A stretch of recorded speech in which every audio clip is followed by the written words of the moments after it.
This episode of Capes and Lunatics is brought to you by Tweaked Audio. Get awesome headphones, go to tweakedaudio.com and use the coupon code SOUTHGATE to get 30% off free shipping and a lifetime warranty. Or you can get there through the link on our website, southgatemediagroup.com. This is Luca Perich, and you're listening to the Capes and Lunatics podcast. Recording has started. Hello, friends and neighbors. Howdy, neighbor. Neighborinos, neighboranos, neighborends, neighborx. This is Super Connectivity, the show that connects all things superfluous. I am your host, Charlie the Professor Esser, and with me, as always, is the blue-eyed bomber from the Burg of Pitts. Phil me and Perich. Yay! And let's hear it for Pittsburgh with those late returns. Saving the nation. Finally, Pittsburgh and Philadelphia working together. You know, sometimes you gotta, Philip. Okay, let's what do we want to talk? Oh, one thing I did want to talk about, Mandalorian, as you know, is back. We did discuss it a little bit on the other show, but this was something I found very interesting. Now, the first episode was like a long episode. Mm-hmm. And then the second episode was kind of its classic 30 to 45 minute episode. So I found that interesting that they're going back to that short form story. That's what I was wondering, if they were just going to do like maybe a longer premiere and like maybe the finale will be longer. Yeah, and I can see that. Although, again, as I kind of said, I feel like a lot was cut out of this last episode 2. Mm-hmm. Or sorry, season 2, chapter 2. Chapter 10. Oh, chapter 2. Well, no, it's technically, so it's chapter 10 of the Mandalorian saga, but it's also... Yeah. Season 2, episode 2, yeah. They're not being consistent as Star Wars is. Tristan, you had a question about the Mandalorian. What? I did? You said you did? Okay, never mind then. I don't Okay, well, if you think of it, come on over to the show and let us know. That was the real disappointment for it, is that it sets up a very interesting premise. We get a very interesting character in this female salamanderin, or whatever we're going to call her, Yep. and her incredible edible eggs. Although Tristan actually pointed out that it looked like she laid some more when she was in the hot springs. So it's entirely possible that, it wasn't that big that he ate an egg or two, because she can make more in the right conditions. I don't know. Yeah, it was weird because it was hard to tell how many were in there, and I don't know. Didn't she say that there's like the last ones? I don't know. It's very odd. We're not sure, but that's okay. But yeah, it just felt like they kind of put themselves into a difficult situation, and they got out of it very quickly. And it's like, okay, first off, and again, it's this weird thing because the whole pulling him over for a broken taillight thing. I know, just like shooting him out of the sky. I'm like, you don't know who's in that ship. Well, it's like, well, we need to know that you're not Imperial. It's like, really? Why do you need to know that? Why? He wasn't doing anything. Yeah, exactly. Am I under arrest, sir? Am I being detained? No, man. I mean, that ship's not that big. It's not like you're carrying like a whole, stormtrooper platoon or something in there. ACAB, man. ACAB. And that's what that's what these were. These were the freaking, New Republic cops. Mm-hmm. Like, yeah, we just saw you flying through here. We want to know what you were up to. Doesn't look like your neighborhood, Mando. Well, didn't they make a comment about, it's like it's a dangerous time? So is it like really like the Wild West out there now? It's like, Well, yeah, but there's no order, there's no law, so they're just worried about everybody.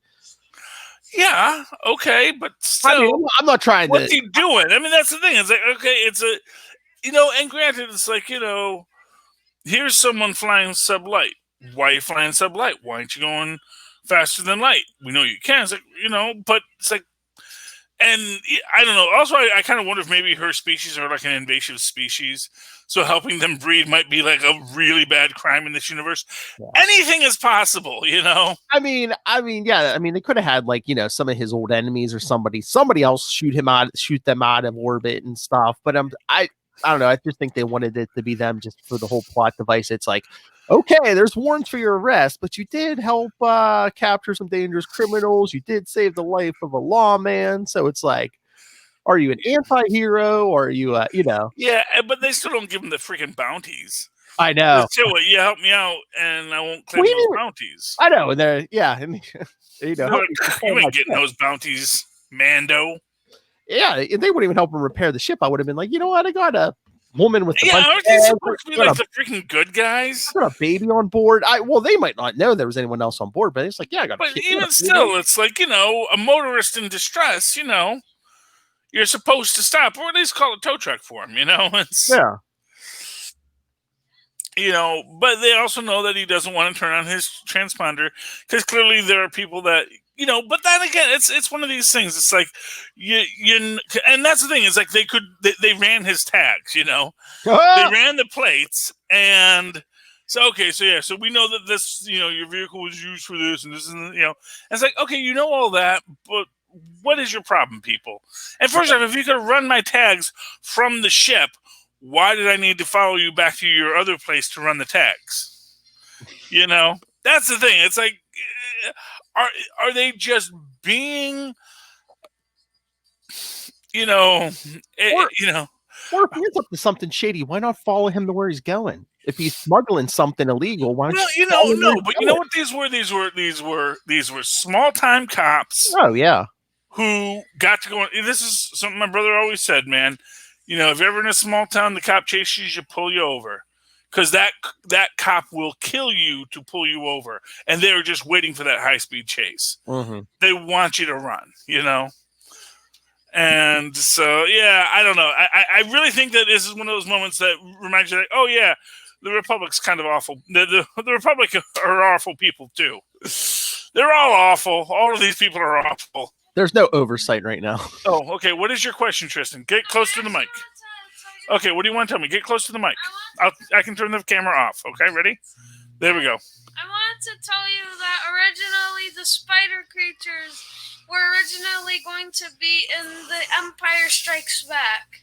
Oh, they were? Oh. Yeah, apparently they were about to be in the Empire Strikes Back, but then got scrapped. Oh, okay. They were also in another game. Well, yeah, they seem to be doing a lot of callbacks to those movies lately. Yeah, well, and here was our Hoth episode. We're all. Is Luca making faces at you? Yes. Yes. Hi, Luca. But yeah, I mean, although it's also kind of like, oh, look, alien eggs. And then, Yoda eats one. Yoda eats one of those too. So. What? Oh, the spider ones, yeah. Yeah, it just opens one up. He likes eggs, man. He was eating all those other eggs, and then that spider. And then they all start They choose that time to hatch. He's just like, oh. Well, he's a growing pterodactyl. So. Yeah, he getting older because he's starting to make I don't remember him actually making actual. No, yeah, he's doing a lot of vocalizing now. Mm-hmm. Yeah, well, that's the thing is I always felt like probably one of the things about the pterodactyl species is they probably don't usually communicate verbally. Mm. They have to with other people because that's how everything else talks. But I totally feel that Yiddle is going down the path of the Sith. He is he's going to be a force wielding, Mando is what's going to happen to him. I just wonder what kind of societal structure or whatever they have, because we never seen more than one of them at a time. We have the child here, we had old Yoda in those other movies, but we never saw more than one of them together.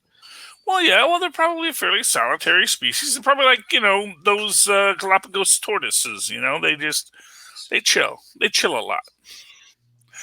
But yeah. Oh, so I don't know if you listened to any of the back and forth talk off camera that me and Maz did last week, but as I will let you know, I am live tweeting Mondays at 7 p.m. the new season of DuckTales, in which we are building our Disney Afternooniverse. And my current fan theory is Shere Khan is the head of Fowl. Oh. And that's what we're going to be leading up to when we get our big Tailspin crossover. As we're going to find out that it is Shere Khan who is the mastermind behind Fowl. You know, the tiger. And so I'm excited by that because it also looks like Bradford isn't really the, if you watch last episode, Bradford is like the COO, but he's not the CEO, Yeah. He like handles day-to-day operations, but someone else is really the person in charge of it. And I've seen some headlines for that show. Are they spinning any other shows out of that? Or? They're setting them all up, and it's weird because they are setting these things up. They are establishing ideas about it, but we're not. I get the feeling it's like this idea of like the Darkwing Duck. I think is very much meant to be a backdoor pilot. The Darkwing Duck episode, and I think that was. And again, it goes to that sort of idea that they originally wanted to do a Boba Fett story, and Disney said, maybe not. Maybe we want to keep that character in reserve. What else have you got? And I kind of get the feeling that this interconnected universe was always their intention, but that in this case, it's like, this is what we have available. This is what we can work with, and I think it's worked out great for them. And I think that the little callbacks they've done to the Disney Afternooniverse have been interesting. So I'm looking forward to them doing more. And I do like JD Rockaduck, who does have who is now like he is returned, although he's also he's no longer a cryogenically sealed egg. He is now by using the Fountain of Youth transfer stuff. If you're not following, you probably don't know what I'm talking about. But yeah, he's back to his fighting strength again. And the Rocket Ducks, and he's the I guess because he never died, it's all still his money. So it's like crazy. I think Disney's in the lead probably with like extended universes now. What, like Marvel, Disney, Star Wars? Oh yeah, sales, yeah. And I do wonder what is. I have been watching Hellstrom, and Roxxon gets a couple shout-outs in it. It's interesting, but it is very much. It's like it's part of the same universe. Because it does have that Roxxon connection, but at the same time, you can also see that it's not making an effort to acknowledge other things that are out there and going bump in the night. Although I haven't seen all the episodes yet, it's an interesting thing. I haven't watched it yet, so like they really haven't called out if it's like part of the extended universe or anything.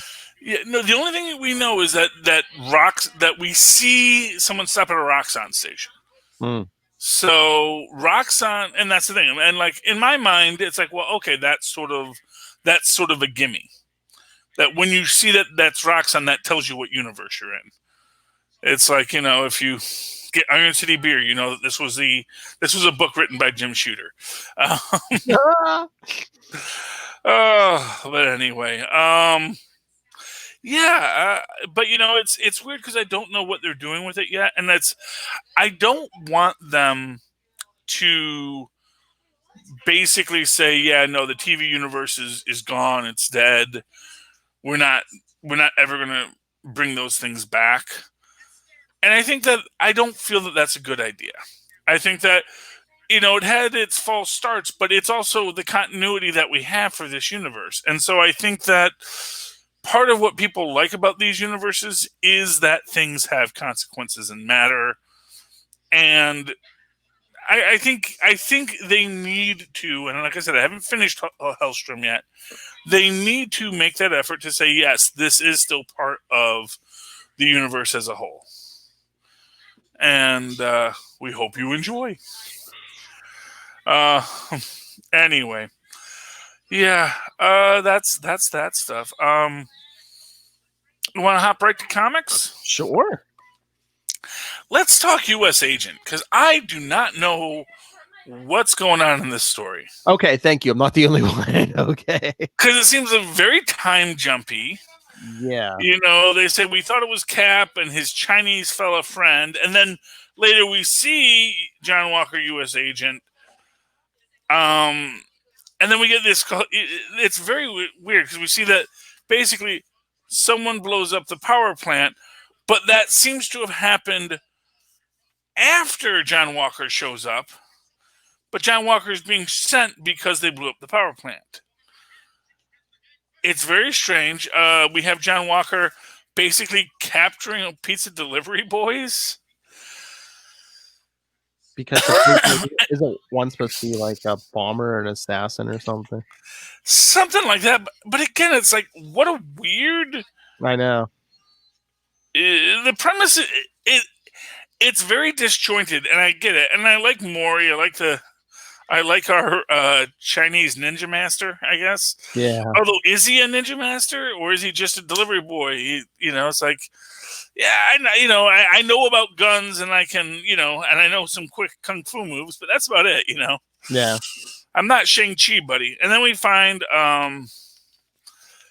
U.S. Agent's long-lost sister at the end. No, that is not Diamondback. Why would you think that? Say, oh, we made a character that looks exactly like Diamondback, and we gave her pink hair. And but no, not Diamondback, kids. Don't even think it. See, I could see that, but I mean, yeah, it's not her. I was almost like, oh, that's not like that new Madam Hydra is. No, that's, you mean Pinky Hydra? Yeah. I do like that. First of all, I like that he's got a substandard shield. Oh yeah, I guess he has like a bunch of Yeah, they confiscated the good shield. Yeah. It's like, what? Like, I don't understand. I'm not saying I'm not enjoying it. I am saying I don't understand it. Yeah, it just seems like they jump into the middle of a story and it's just like, okay, how do we get here? But I'm going to stick it out. I'm going to see what season 2 looks like. And, there's nothing about it that offends me. Oh, no. There's nothing about it that says, oh, this is a dumb story. But at the same time, it's like, well, what exactly is going on? How is this tied in?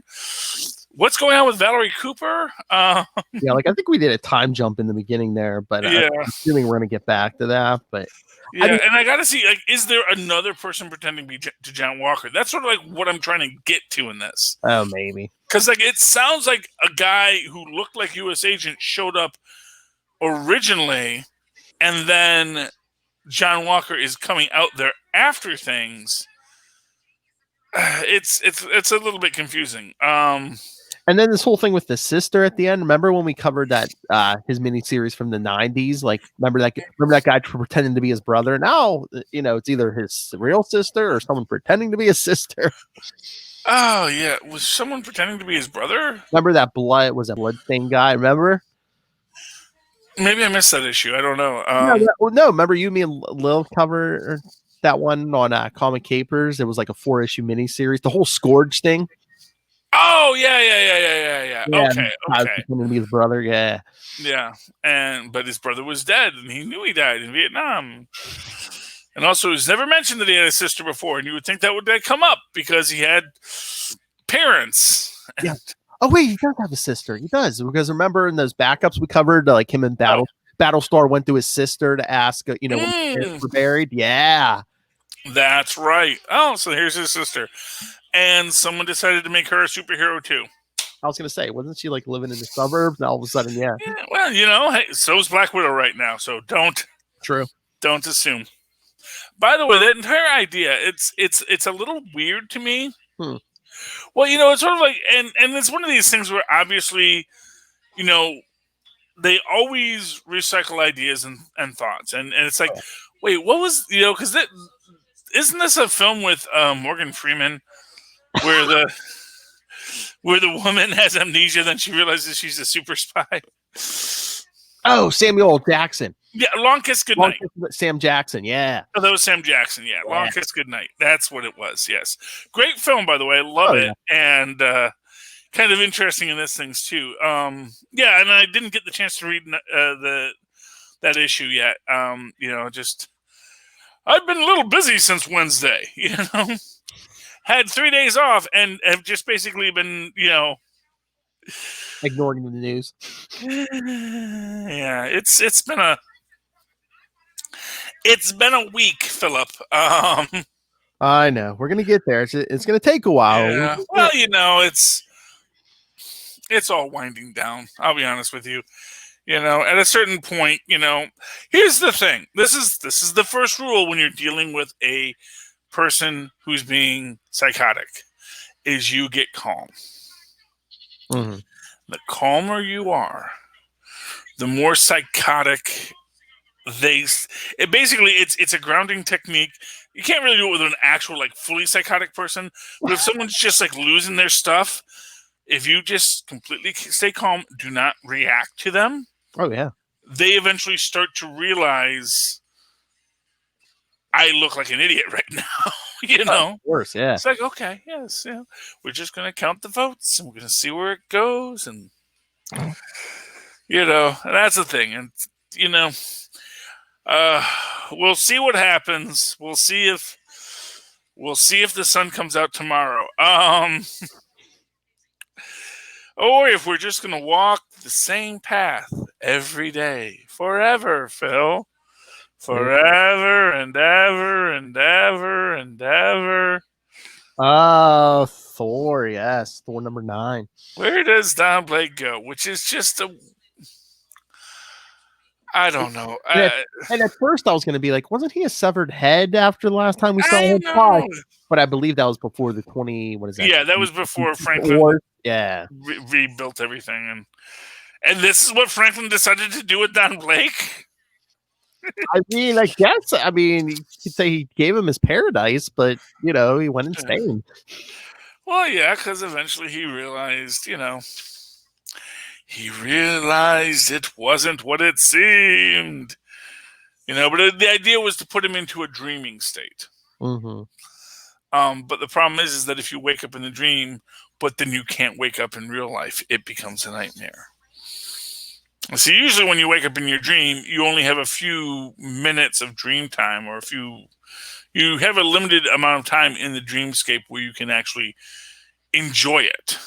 Mm-hmm. But in this one, of course, he enjoys it a bit too much. And honestly, the Thor trying to lie to Loki is kind of a weird thing in this. It's just the Thor not. Thor just doesn't want to admit things are out of his control, I guess. Yeah, well, Thor's having a rough day, and Loki's like, dude, first off, I don't do that anymore. I'm not the god of lies anymore. I'm the god of stories and myth. I'm rebranding.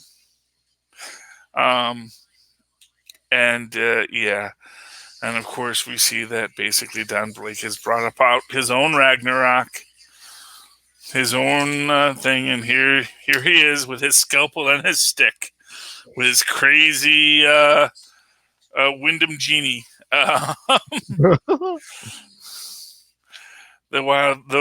whole wildling's hair, and it's and then he beats up Loki because you got to warp Loki, and he breaks the stick so Thor can never come back. and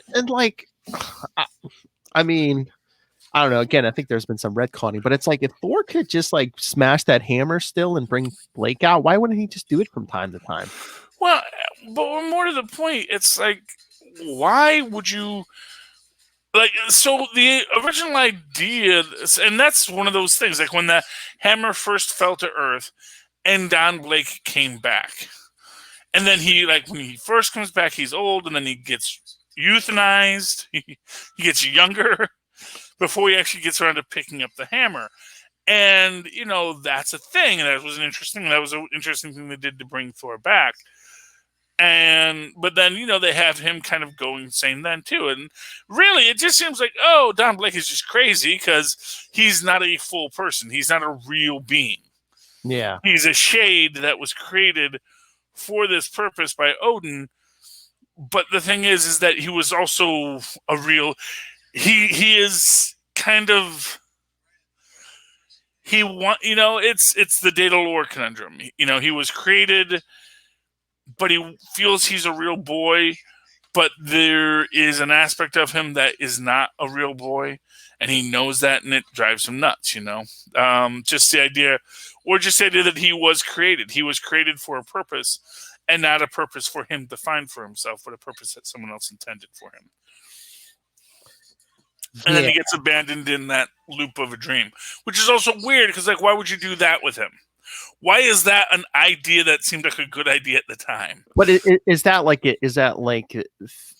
God's thinking? This is something mortals like. Mortals like walking, right? Like saying hi and things. They're just mortals. They don't do a lot. They just like to sit in the fields, raise their sheep, right? That's what mortals do. But speaking of legends, it's a bit of a transition, but anyway, Orville had a new book out this week. Oh, and they just finished the last one. Now they have a 2-part book called Heroes. Well, which is interesting because it's like, oh, hey, this one of our characters who is the security officer we all know and love. On a previous assignment, they were like, oh, wow, this species just looks exactly like this other species we know. So they have her go in there so she can go down to the planet and just sort of interact with people. And, it's your basic pre-industrial thing. And they're trying to figure out why they look exactly like this other species. Says, yeah, but it doesn't seem like there's anything about them that seems to connect us. We don't really have any history, and they don't have superhuman strength like us. So we don't know. It seems like they just randomly look like us. But when they come back 5 years later, Second Contact, if you remember from Lower Decks, gotta do those Second Contact. You gotta keep interacting with them. Turns out, well, in that case, it was like, oh, they're not ready for us, so let's just let them be, and we'll just come back later. And then they come back later, and they're like, oh, wait, why are there all these rocket ships on their planet? Turns out that,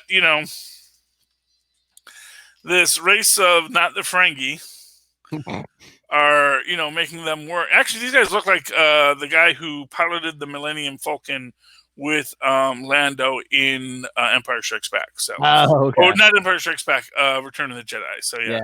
I forget that guy's name. So do I. Yeah, but that kind of looks like that species. And, in the plot line, there is there was this, ancient warrior that the magic warrior that showed up to free them when they were under a dictatorship. But also at the same time, the Union says, no, you can't interfere because because that other group isn't in the Union. And so it's really not your place to bug them because we don't need them because they might see it as an act of war and we have enough enemies as it is. Yada, yada, yada. So anyway, at the very end of it,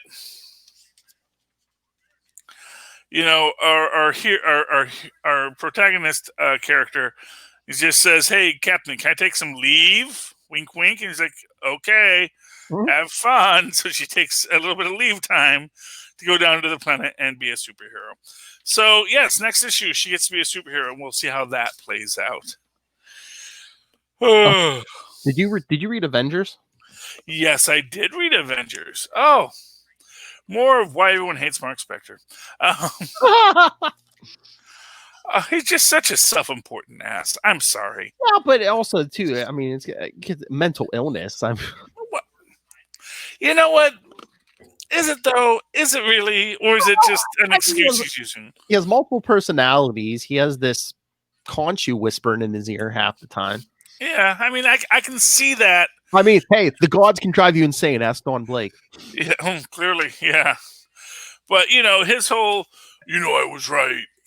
I'm Moon Knight. And so, it's like, yeah, you might have been right, but you also didn't go about the proper way to do it. But we also agree with you. You need to be a part of the team. He's like, no, I work better alone. Well, again, I know Ray hates this comparison, but is that the Batman syndrome? Yeah. I work better alone.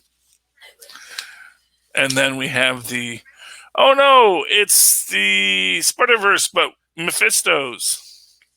Oh yeah. And of course, we get this whole thing here where Mephisto makes a deal with a guy. Oh yeah, him and his family are like in a blizzard, starving. Yeah. Yeah, so they have to just take some kids, take some fingers, all the little bits and pieces. Which also I gotta wonder if this is going to tie into the Star brand, because you can see that it is some kind of family lineage. Mm-hmm. Which makes me wonder if this Star brand baby is actually part of the Winthrop lineage in some left-handed way. Oh, maybe. I could be wrong, but it's a thought. I was just about the whole Mephisto thing, and Tony Stark's just like, oh, it's been Mephisto since the beginning of time, and blah blah blah, all these alternate Mephistos, and it's like, are we going to start? Is this going to weave into any Spider-Man stuff? Yeah, well, and you also see Mephisto essentially being like, oh, hey, why don't you, little Thanos, go deal with these Avengers? Hey, Apocalypse, how you feeling? Oh, you want to be left alone, don't you, Hulk? And, just him doing all this stuff. And I love Kid Thanos, man. I want more Kid Thanos. I'm Thanos! You all better listen to me, because I'm the threat to the universe. It's like, are you like 12? I'm a Titan. Respect me. It's like, Kid Thanos. No. Kid Thanos. Then the end of that issue. The end of the issue. What with the how Howard Stark was basically Mephisto's pawn or whatever. Or it's just a shade he's wearing. Yeah. That's the thing. I don't think it's going to be the real Howard Stark. I think it's all, going to be. What I was going to say, are we going to retcon what Bendis didn't be, or is Tony going to be like, I don't care. That's not my dad. That's not my real dad. You're not my real dad. You're not my real dad, Howard Stark. Oh, or did Mephisto pull something? It's like, oh, Howard really was your father. Moo ha ha ha. Wow. No, I just think, honestly, I'd love it if Howard was really Tony Stark's father, because, the other thing makes no sense. Yeah. I mean, you could still keep that other mother, but just say Howard was unfaithful or whatever. Well, of course, Howard was. Oh yeah, that's what I'm saying. It works. Have you seen the TV show? Yeah, it works.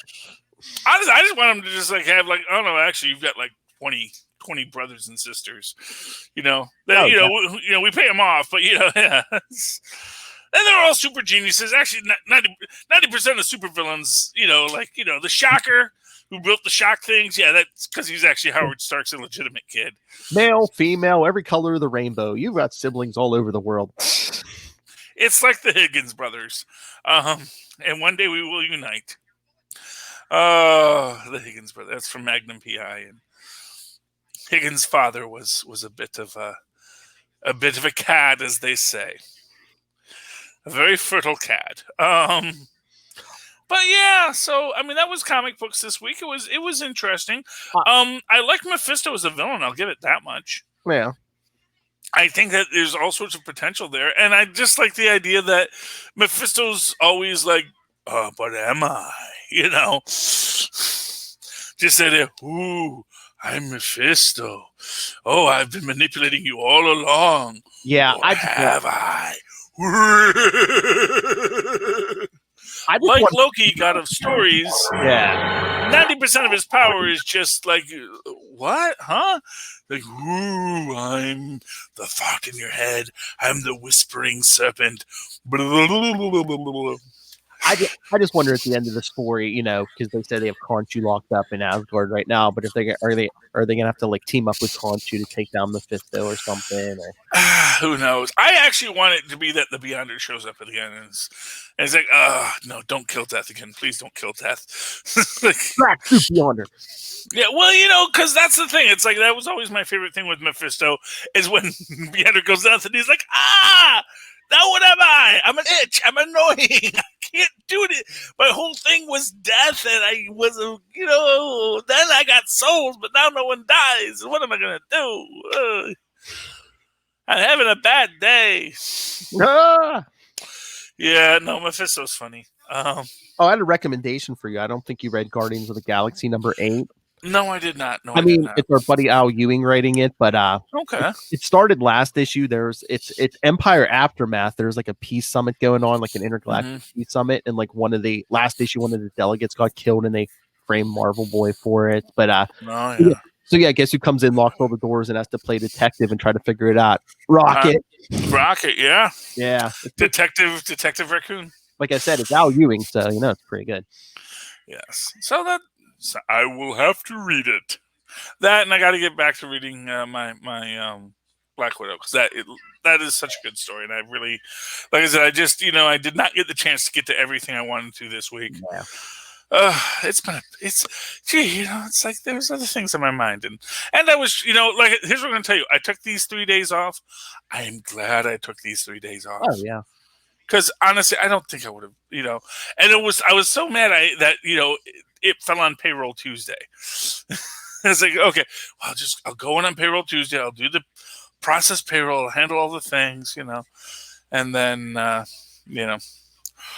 then life happened. Wop wop wop wop wop. Anyway, okay, Philip. Anything else you want to talk about this week? No, I think that's good. That was the comment. I think that's good. Yeah, it's a slow week. There's other things on our mind. Charlie we talked Jim Gaffigan. That was the big drop this week. Jim Gaffigan's the big drop. And Charlie was on vacation. Come on. I'm on vacation. Why make me do all this stuff on my vacation? No. So Philip. So I don't know what you're listening to this on right now. I don't know what I'm listening on to it really, but for my personal listening, I have dollar store headphones, and they're not very good, Philip. I mean, they're good for something like Marketplace or one of those NPR shows where, it's, you have it in the background. Wait, don't tell me. I love them, and that's great. But, the fact of the matter is you don't have that crisp, clear depth of emotion in those things that I think you need to listen to a proper comic book podcast. That's why I recommend all our listeners go over to tweakedaudio.com. Yes, tweakedaudio.com. Use the coupon code Southgate for a discount on your purchase. Likewise, here's the fun thing. That coupon code, that's a digital coupon code, which means you can take that anywhere in the internet, put in the word Southgate. Maybe you'll get a discount, maybe not. But where you will get a discount is if you take it over to hunterkiller.com, where you can basically play this really awesome game, get what they say is an escape room delivered to your home, just a bunch of clues that you have to help the character Michelle Gray piece together to solve a cold case. And so that sounds like fun. And if it doesn't sound like fun to you, well, some people have no souls and they have no quest for adventure, and that's fine. We don't judge you for that. But you can also just feed your consumeristic ideals by going down to our show notes, clicking on the Amazon link, and go to Amazon, buy whatever the heck you want. Costs you nothing, helps us out. And while you're there, hey, you might want to check out Pod Life, the book, in paperback and in PDF form or Kindle form or digital form. You can read that book. It's written by and for the people of the Southgate Media Group, and it tells all of our stories, and you may enjoy that. And audiobook is coming soon, and Pod Life, the book 2 is coming soon, so keep your eye out for that. And in the meantime, Philip, if anyone would like to talk to you about any of the wonderful things we discussed, how can they find you? The easiest way to get a hold of me or any of our team is to email us capesandlunatics@gmail.com or call the voicemail 614-382-2737. That's 614-38-CAPES. And you can find links to all of our stuff, social media, the YouTube, all of it at Linktree, linktr.ee/capesandlunatics.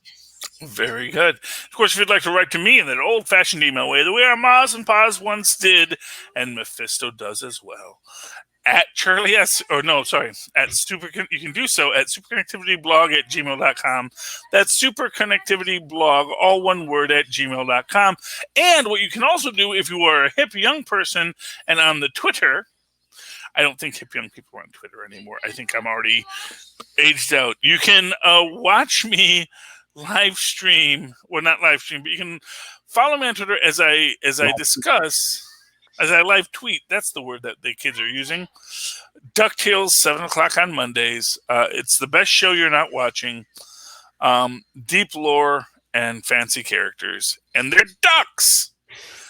At Charlie Esser, that's CHARLIESSER. Look for the 2 E's in the middle.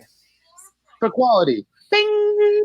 Thank you, Maz, and thank you, Tristan, for doing that in the background. All right, ladies and gentlemen, that has been another episode of Super Connectivity. I hope your superfluouses have been properly connected.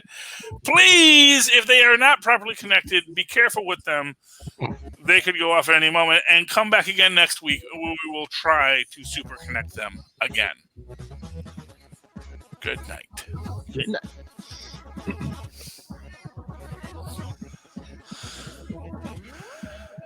And that's that story. Super Connectivity on the road.